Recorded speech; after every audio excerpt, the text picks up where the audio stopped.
El día de hoy hablaremos del TEA y del TDAH. En la actualidad, los trastornos del neurodesarrollo, tanto trastorno del espectro autista TEA como el trastorno de déficit de atención e hiperactividad TDAH, son cada vez más frecuentes en nuestra sociedad, tanto a nivel educativo como clínico y social. Si bien en el pasado no era muy común hablar de estos trastornos ni de su impacto en el desenvolvimiento de la persona, hoy en día es fundamental para poder lograr fomentar una sociedad inclusiva y más justa.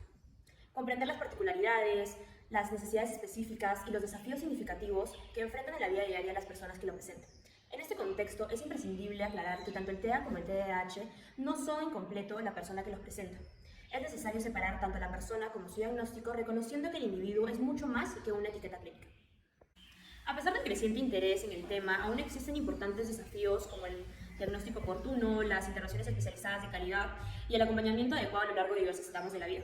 Muchos niños, adolescentes y adultos siguen enfrentándose a barreras, pero no por las características de su condición, sino porque su entorno no es capaz de adecuarse plenamente a sus necesidades. La educación inclusiva, los entornos laborales accesibles y los espacios de participación social son algunas de las problemáticas que siguen vigentes. Esto demuestra la necesidad de seguir avanzando con respecto a políticas públicas, prácticas educativas y sociales que puedan no solo fomentar la inclusión normativa, sino también una inclusión efectiva y transformadora.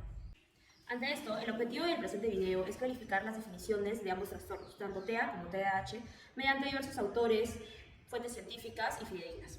Asimismo, buscamos comparar las principales características de ambos, junto a sus leves semejanzas y notables diferencias. Esto con el fin de aportar a una comprensión profunda e inspirar acciones concretas que fomenten una sociedad verdaderamente inclusiva.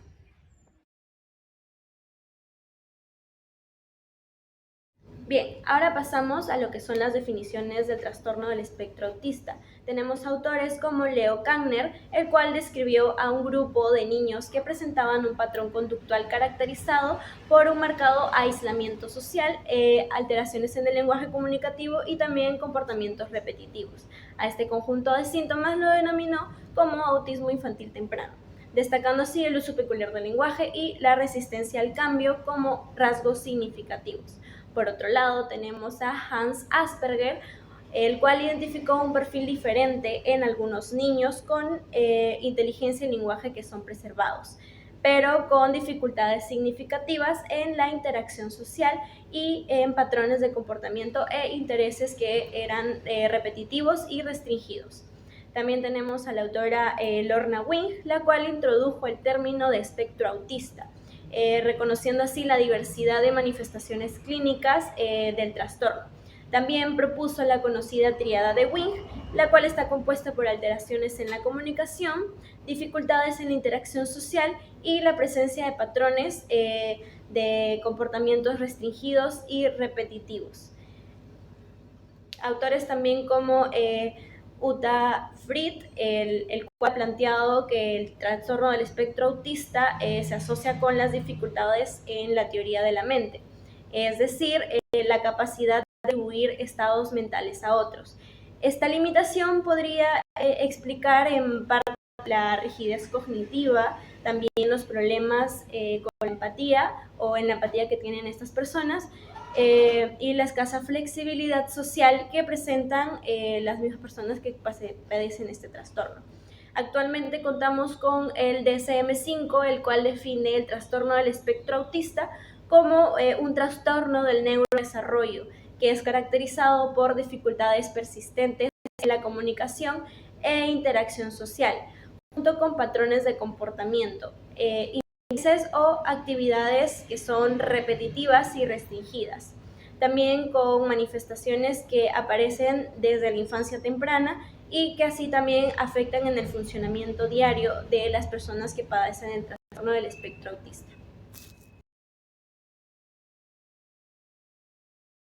Bueno, ahora pasaremos al TDAH, trastorno de déficit de atención con hiperactividad.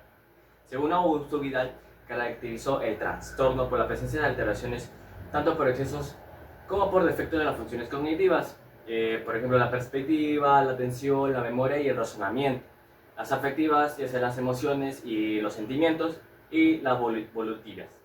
Según Adam Weikart, nos dice que las personas carentes de atención se caracterizaban por las imprudentes, por los caprichos, por los desenfrenados, teniendo conocimientos superficiales, dejaban las cosas a medias y realizaban las tareas de formas desorganizadas. puesto a que no dedican todo el tiempo en eso y la paciencia suficiente para alcanzar las habilidades necesarias adecuadas a su tarea.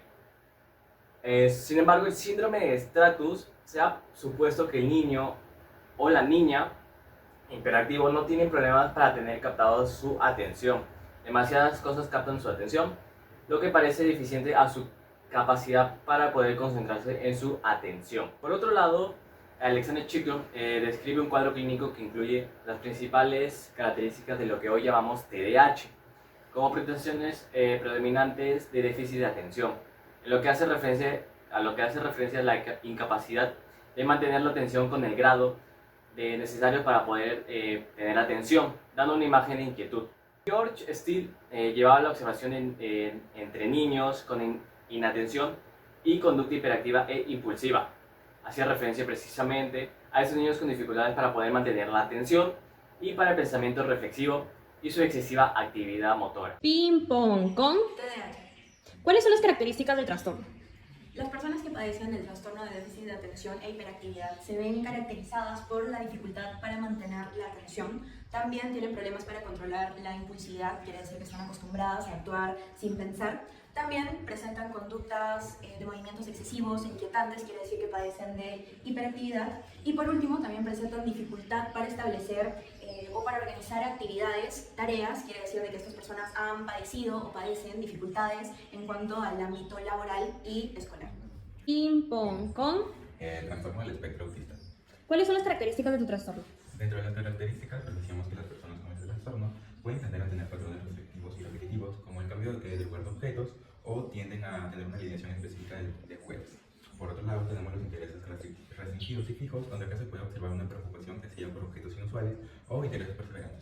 Por otro lado, tenemos la hiperactividad o hiperactividad. La hiperactividad consiste en una respuesta exagerada o excesiva a los estímulos sensoriales, mientras que la hiporreactividad es la respuesta reducida a los estímulos sensoriales. Por último, tenemos la insistencia en la monotonía, donde esas personas tienden a seguir una rutina clara. Por ejemplo, comer los mismos alimentos todos los días o seguir un mismo camino hacia una tienda o hacia la escuela o hacia el trabajo.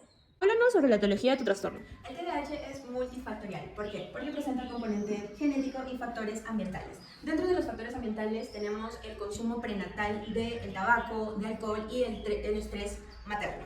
Por otro lado, tenemos la disfunción en circuitos neuronales donde se ven comprometidos la dopamina y la noradrenalina. Y por último, tenemos las anomalías en regiones cerebrales donde se ve comprometido el córtex prefrontal. Háblanos acerca de la etiología de tu trastorno. Dentro de la etiología del trastorno, que es el trastorno del espectro autista, encontramos que es multifactorial debido a que contiene componentes genéticos y componentes ambientales, como puede ser la contaminación del aire. Por otro lado, encontramos de los padres que se menciona que si una mujer tiene un hijo entre los 20 a 25 años, puede tener un riesgo mínimo de que su niño salga con TDAH.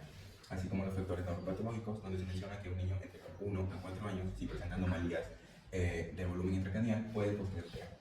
Así que por último, como la amenaza de parto prematuro, donde se menciona que los niños que nacieron tras un APP pueden adquirir TDAH. Háblame acerca de la epidemiología de tu trastorno. En cuanto a la prevalencia global del TDAH, está comprobado que entre el 5% y el 7% de niños padece de este trastorno.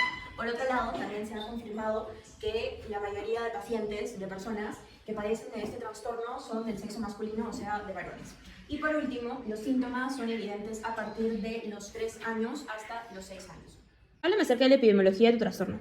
Dentro de la epidemiología tenemos que el TEA tiene una prevalencia global de 1 de cada 160 niños puede poseer ese trastorno.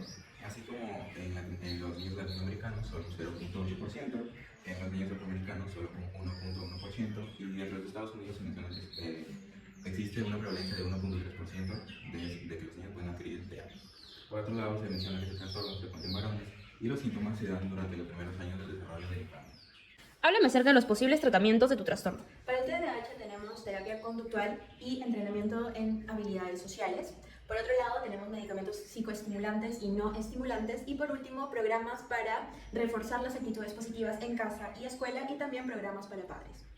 Háblanos acerca de los posibles tratamientos de tu trastorno. Dentro del tratamiento de TEA tenemos las terapias especializadas, ya que estas personas requieren una mayor atención y seguimiento según su nivel de gravedad. Por otro lado, tenemos la psicoterapia. Esta se encarga de incrementar la sociabilidad apropiadamente, así como se encarga de disminuir la severidad de conductas desafiantes. Por último, tenemos la farmacología, que se encarga de controlar los síntomas como comportamientos graves, la ansiedad e hiperactividad.